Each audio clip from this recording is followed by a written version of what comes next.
एक किसान के दो बेटे थे, मिंगमा और उर्गेन। मिंगमा सीधा सरल स्वभाव का था, जबकि उर्गेन बड़ा नटखट और मजाकिया। उर्गेन छोटा था, इसलिए उसके हंसोड़ स्वभाव का सभी लोग आनंद लेते। ऐसे ही समय बीत रहा था। वे बच्चे से बड़े होने लगे, लेकिन उर्गेन के स्वभाव में उम्र बढ़ने से भी कोई अंतर नहीं आया। एक दिन अपना सब कुछ छोड़ उनके पिता स्वर्ग सिधार गए।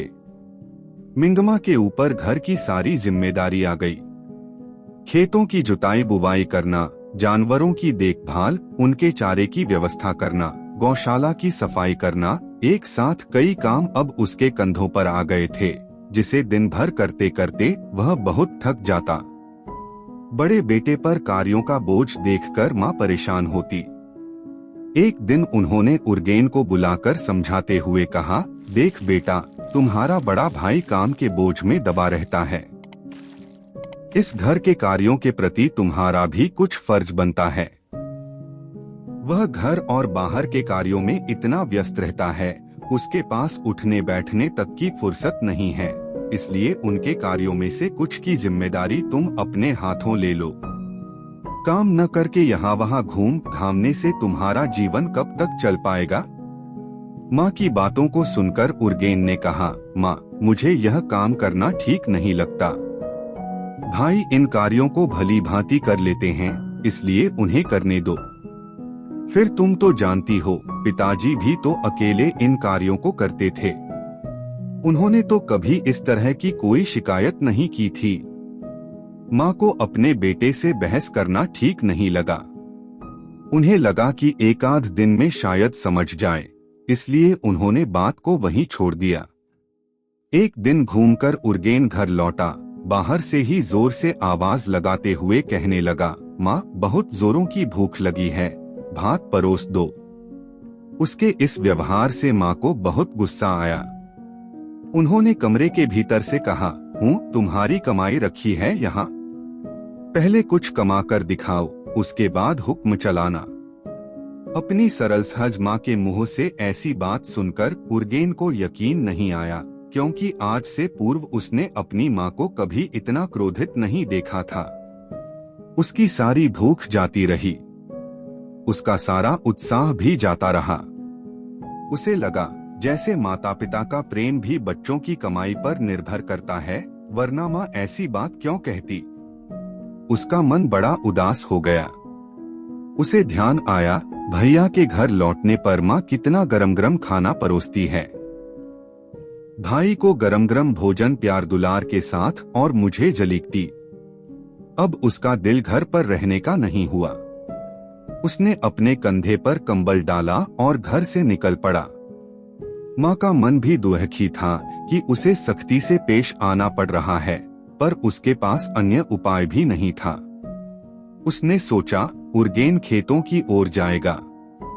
सूर्यास्त के समय जब मिंगमा घर लौटा तो भाई के विषय में पूछा, आज उर्गेन ने खेतों में क्या किया?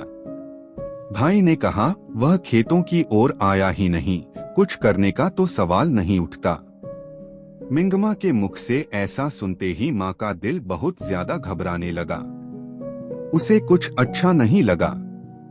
अपने बड़े बेटे को भात परोसकर उसका खाने का मन न हुआ तो वह बाहर निकल पड़ी और यहाँ वहाँ झांकने लगी। परेशान माँ इधर उधर झांक आई। किसी ने कहा, दोपहर उसे देखा था, पर इस बीच फिर नहीं देखा। अपने बेटे को न पाकर माँ का मन निराश होने लगा। उसे अपने पर ही गुस्सा आने लगा।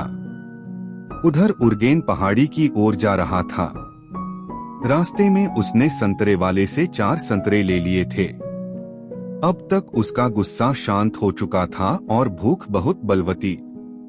उसने चारों संतरों को निकाला और अपने आप से बात करते हुए कहने लगा, पहले मैं एक खाऊंगा, अगर पेट न भरा तो दूसरा खाऊंगा, तब भी पेट न भरा तो तीसरा, इसी तरह सभी खा जाऊंगा। उसकी बातों को वहीं पहाड़ के नीचे रहने वाला कोई और भी सुन रहा था। पहाड़ के नीचे बना गुफा में हिम मानव अपनी पत्नी और बच्चे के साथ था। वह मानवों की भाषा जानता था।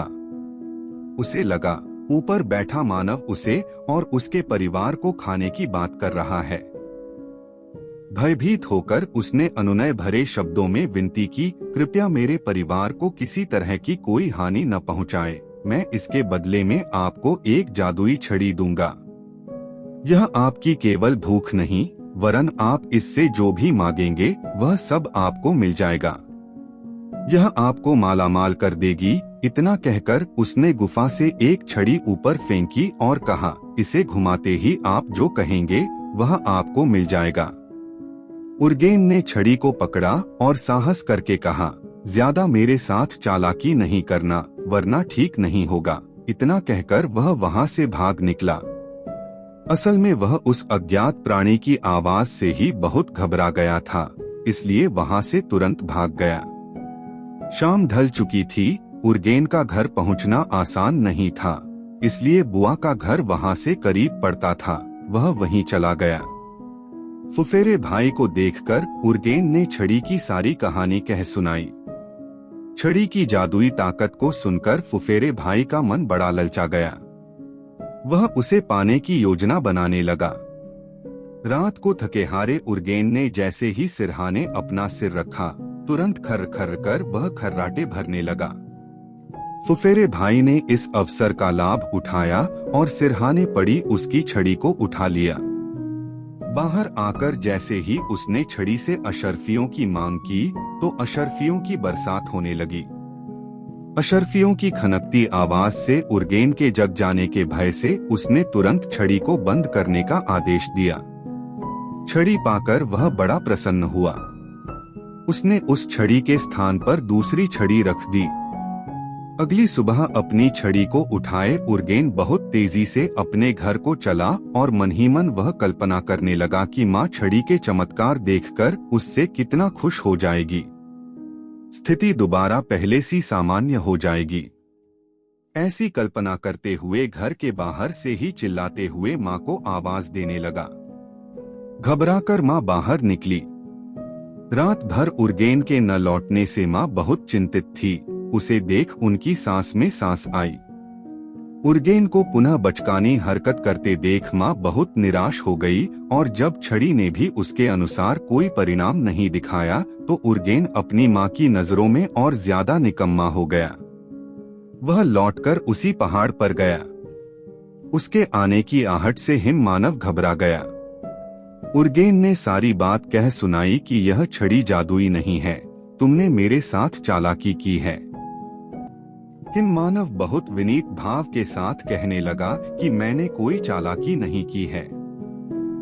हिम मानव ने उर्गेन से पूछा, आप छड़ी लेकर सीधे कहाँ गए थे? एक बार वहीं जाकर इस बात की जांच कीजिए। आज मैं पुनः आपको एक और छड़ी दूंगा जो आपको तमाशा दिखाएगी। उर्गेन उस छड़ी को लिए अपनी बुआ के यहाँ गया। आज भी उर्गेन के हाथों एक और छड़ी को देखकर फुफेरे भाई का जी ललचाने लगा।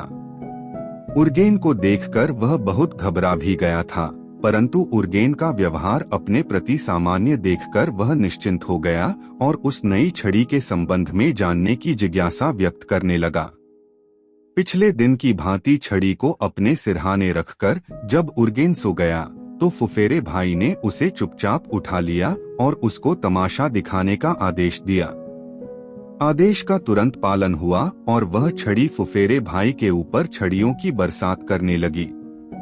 उसके दर्द से चिल्लाने पर बुआ और उर्गेन की नींद में खलल पड़ गई। बुआ ने अपने बेटे की हालत देखकर उर्गेन से मदद मांगी।